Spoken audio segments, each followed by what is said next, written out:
The morning they tried to take everything from me started like any other morning at the VA clinic. I was sitting in the waiting room with my knee throbbing the way it always does in October, reading a 2-month-old Sports Illustrated that someone had left on the plastic chair beside me, when my phone buzzed. A text from my daughter-in-law. We need to talk about some important decisions regarding your future. Can you come to the house this weekend? I stared at that message for a long time. Important decisions regarding your future.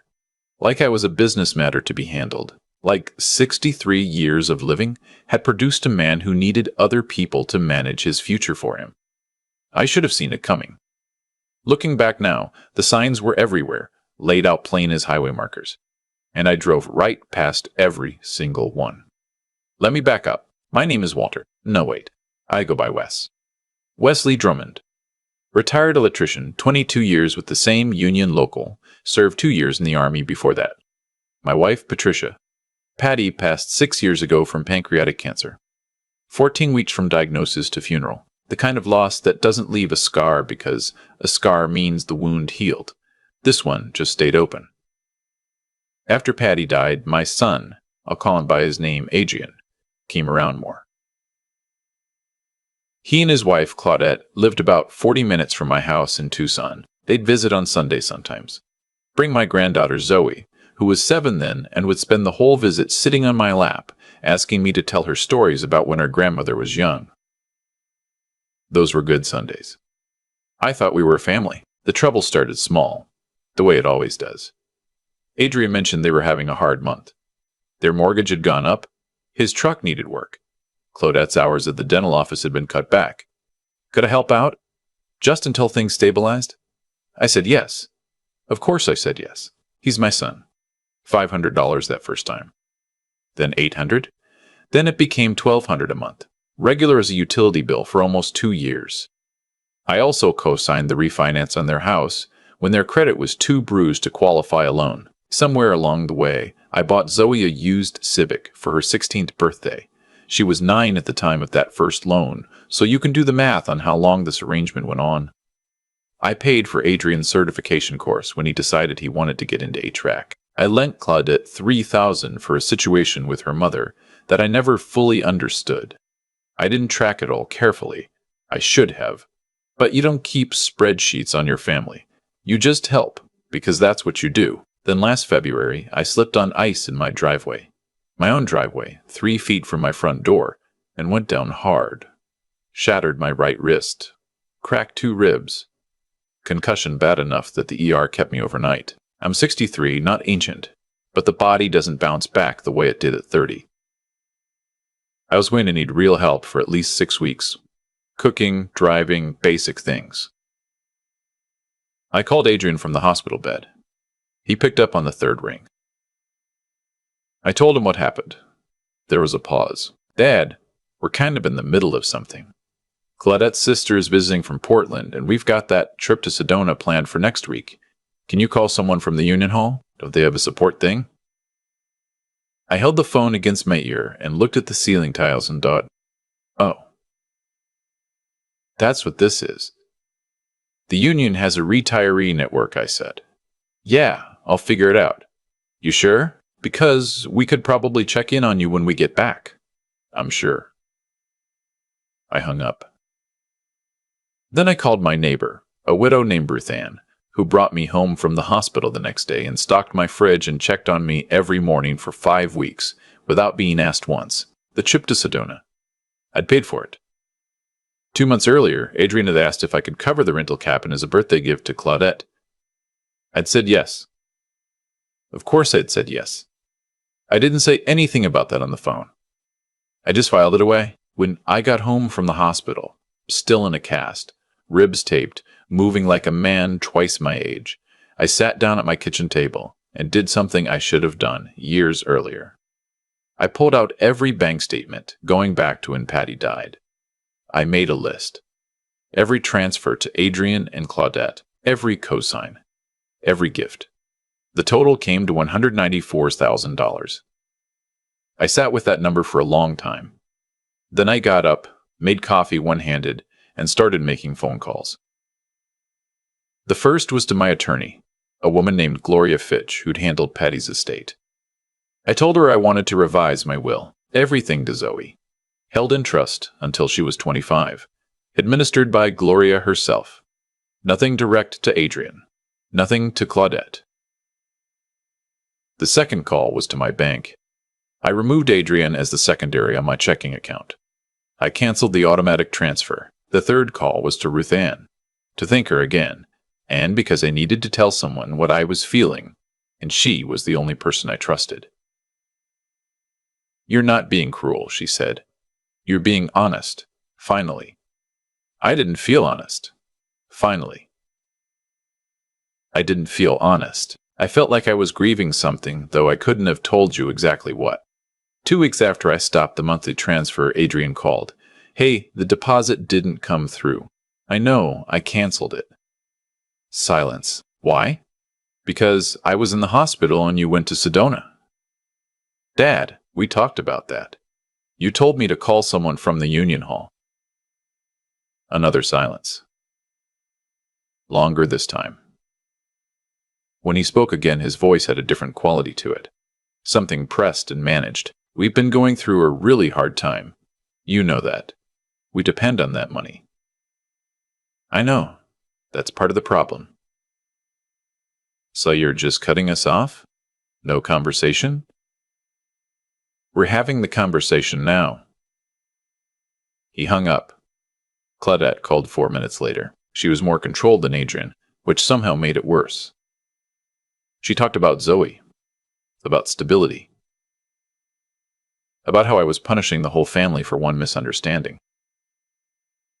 She used the word misunderstanding 4 times in 10 minutes. At the end, she said, very quietly, that she was worried about my judgment lately, and that people who've had concussions sometimes need help making sound decisions.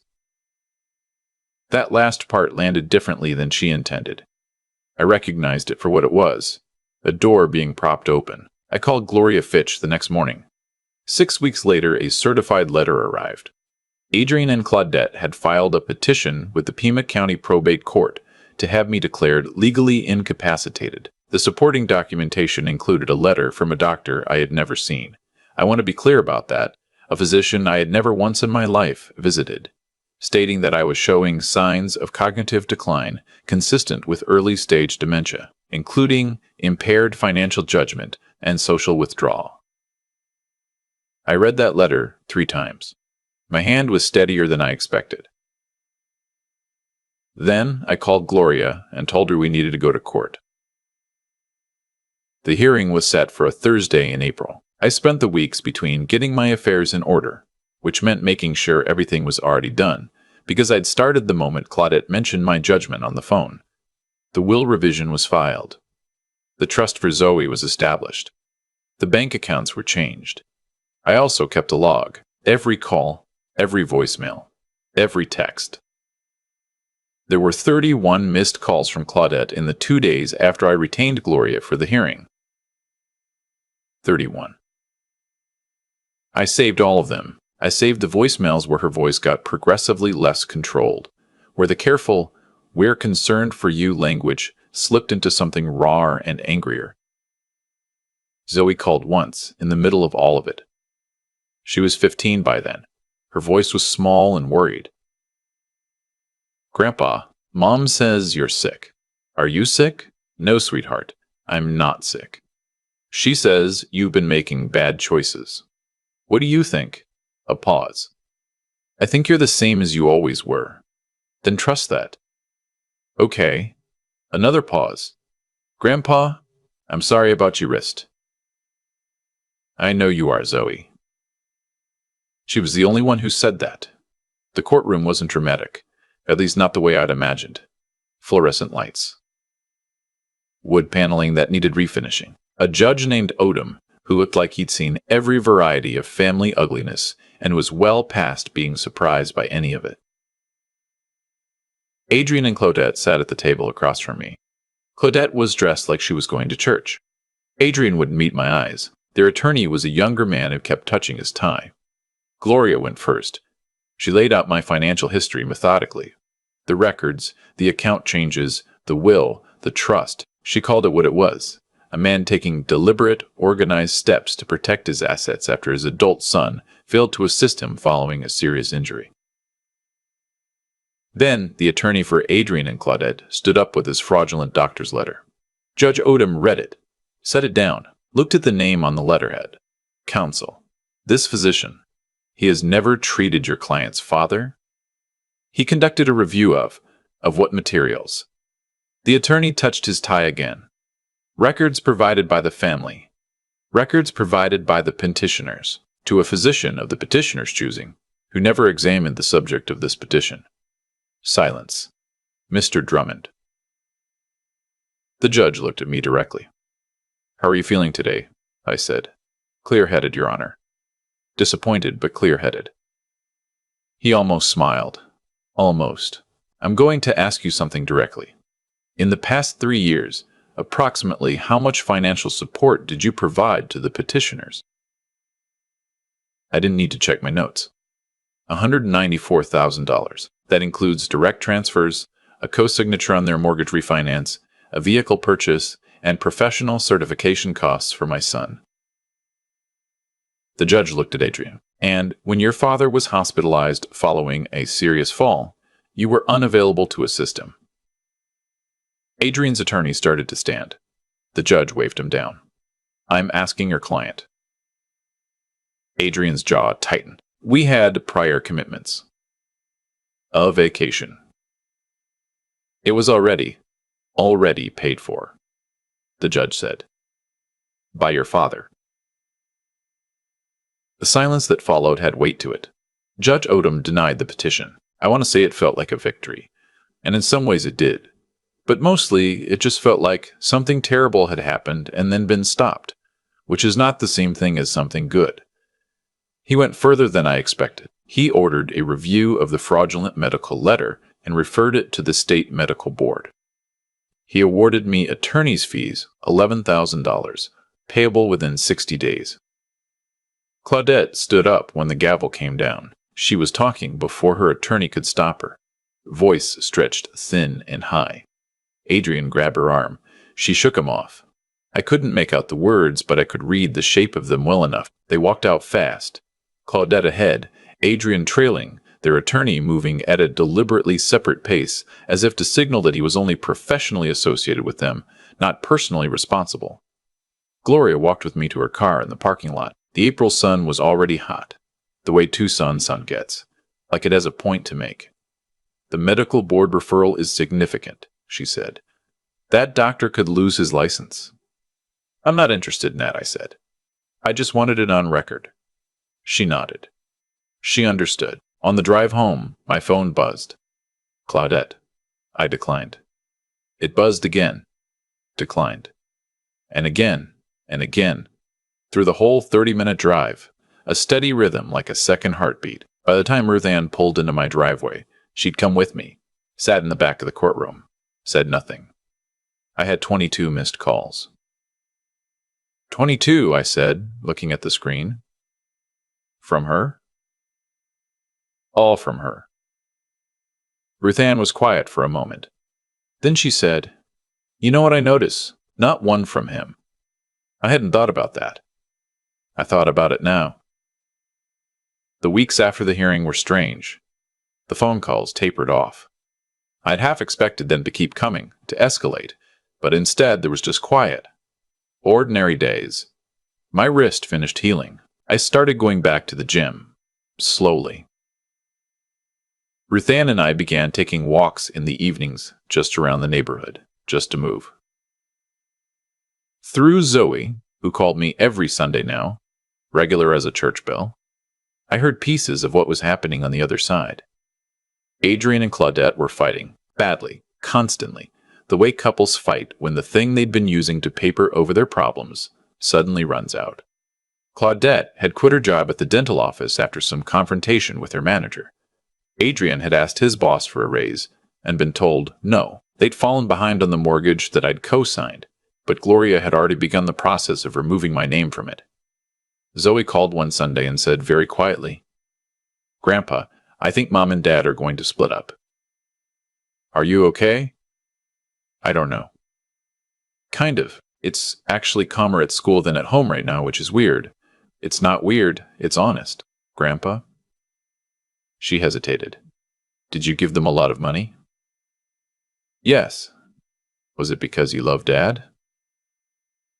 I thought about that for a moment. Partly, and partly because I hadn't learned yet that love and money aren't the same thing. Oh. A long pause. I think Dad knows that now. What makes you say that? He cried in the kitchen last night. He didn't know I saw him. He was just sitting at the table and crying. He didn't yell. He didn't blame anyone. He just cried. I looked out my window at the mesquite tree in the backyard that Patty had planted the year Zoe was born. I didn't say anything for a while. Zoe, none of what's happened is your fault. You understand that? Yeah. And I'm going to take care of your future. No matter what happens between your parents and me. You have a trust fund now. For college, for when you're older. That's yours. It always will be. She was quiet. Then, thanks, Grandpa. A pause. Also, I got a 94 on my AP history test. Tell me about it. And she did, for 20 minutes, and it was the best 20 minutes of my week. Codette filed for divorce in June. Through Gloria, I learned they were listing the house, the one I'd co-signed, the one the property taxes had gone unpaid on, and that after the mortgage and the delinquent taxes and their accumulated credit card debt, they'd walk away with very little. Maybe nothing. I felt nothing about that except a kind of tired clarity. This is what happens when you build a life on someone else's foundation. Eventually, the foundation changes, and everything you put on top of it shifts. Adrian called me in late July. I almost didn't answer, but something made me pick up. His voice was different. Not the pressed, managed tone from before. Not the entitled cadence I'd grown used to. Just tired. Honestly tired. Dad, I don't want anything from you. I just need you to know something. Okay. I've been trying to figure out when it happened, when I stopped being a son and started being whatever I was. Someone who just expected things. He stopped. Started again. Mom would be ashamed of me. I know that. I've known it for a while. I just wasn't ready to sit with it. The mention of Patty knocked something loose in my chest. I kept my voice even. She was proud of who you were at 22, I said. She'd want you to find your way back to that. I don't know if I can. You can. It takes longer at 40 than it did at 22, but you can. Silence. Then, Dad, I'm not asking you to forgive me. I know I don't get to ask for that. Good, because I'm not there yet. I know, but I'm willing to see if you're actually different now, or if this is just what hitting the bottom sounds like. That's fair. Is Zoe with you this week? Yeah. She's here. Be present for that. That's the job now. Another silence. Okay. I hung up and sat for a long time in the quiet of my kitchen. The afternoon light came through the window at the angle it gets in late July, amber and thick. I thought about Patty. I thought about the 22-year-old Adrian she'd loved without complication, before all the years of comfort had done whatever they'd done to him. I thought about Zoe and her AP history test. Then I got up and started dinner. It was October, almost a full year from when I slipped in my driveway. When the doorbell rang on a Saturday afternoon, I was in the garage. I'd been working on restoring a vintage Harley-Davidson Sportster, a project I'd picked up 6 months earlier, partly because I needed something to do with my hands, and partly because Patty had always wanted me to finish the one I'd sold before we were married. She'd never said it was a mistake, but I knew. Ruth Ann answered the door, came to the garage with a look on her face I couldn't quite read. Adrian's here, and Zoe's with him. I set down the wrench, wiped my hands on a rag, walked to the front door. Zoe came in first, the way she always does, like a force of nature with backpack straps. She hugged me carefully, the way she'd learned to since the wrist, even though it was long-healed. Grandpa. Dad drove me. Is that okay? It's okay, sweetheart. Adrian stood at the door. He was thinner. The expensive haircut was grown out into something more ordinary. He looked like a man getting used to his own face again after a long time of not looking in the mirror. I won't come in if you don't want me to, he said. Come in. We sat in the living room. Zoe immediately asked if she could go look at the Harley. I said yes. She disappeared toward the garage, and we could hear her talking to Ruth Ann, who followed her out. Adrian looked at his hands. I sold our stuff, the furniture, the good stuff. Claudette took what she wanted, but most of it I just sold. I've got a 2-bedroom apartment now. It's small, but it's mine. First time in a long time something was actually mine. How's the custody arrangement? Split week. Zoe's good with it. Claude debts. She's adjusting. He said it carefully, without satisfaction. She got a job managing the front office at an orthodontist. She's okay. And you? I'm okay? He looked up. I'm working. Really working. Took on extra projects. Trying to build up savings for the first time in, honestly, since before we were married. It feels different, earning it. Keeping it. He paused. I know that sounds like something I should have learned at 20. It does. I know. I looked at my son, saw the fatigue in him, the genuine kind. Not the fatigue of someone putting on a performance, but the fatigue of someone who had actually been doing hard things. There is a difference. I've been around long enough to know it when I see it. I'm not changing the trust, I said. Zoe's money is Zoe's. That doesn't change. I know. I'm not here about that, and I'm not handing you money again, not for a long time, maybe not ever. I know that too, but I'm willing to have you at my table on Sunday. You and Zoe. Weekly dinners. No talk about finances, no favors, no history, just dinner. His eyes got red around the edges. He kept it together. Barely. Yeah, he said. Yeah, I'd like that. And Adrian, if Zoe ever, for any reason, feels like she's less important than money to you, if she ever comes to me and says, you've made her feel like a burden or a bargaining chip, we're done. No more Sundays, no more anything. That's the line. Understood. Okay. He nodded. Swallowed once. Thank you, Dad. Don't thank me yet. Show up Sunday. That's all I want. He showed up. Brought Zoe. I made chili. Patty's recipe, the one with the smoked paprika that Zoe had always loved. We ate at the kitchen table. Zoe talked about school the whole time, about her AP history teacher who made everything into a story, about a friend who was applying to colleges in the Northeast, about how she'd been thinking she might want to study environmental science. Adrian mostly listened. He asked good questions, real ones, the kind that meant he'd been paying attention. After dinner, Zoe helped me wash up and then asked if she could sit in the Harley.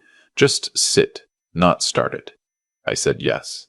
Adrian followed us out to the garage, stood back while Zoe climbed on, made the low throttle sound with her mouth, laughed at herself for doing it. Is that the one you had before? Adrian asked. Similar model. Different year. Mom always said you sold the other one to buy her engagement ring. That's not quite true. I sold it because we needed a deposit on our first apartment, but I liked that she remembered it that way. He looked at the bike for a long moment. I think I forgot you were a whole person before you were my dad. I didn't say anything to that. Sometimes there's nothing to say. Zoe climbed off the Harley and declared it the coolest thing in the garage, which was not a high bar, since the garage also contained a lawnmower and 17 years of accumulated tools, but I took the compliment. They left around 8. I stood in the driveway and watched the taillights disappear. Ruth Ann came out and stood beside me. How do you feel? She asked. Like something that was broken is at least getting honest about being broken. She handed me a cup of coffee.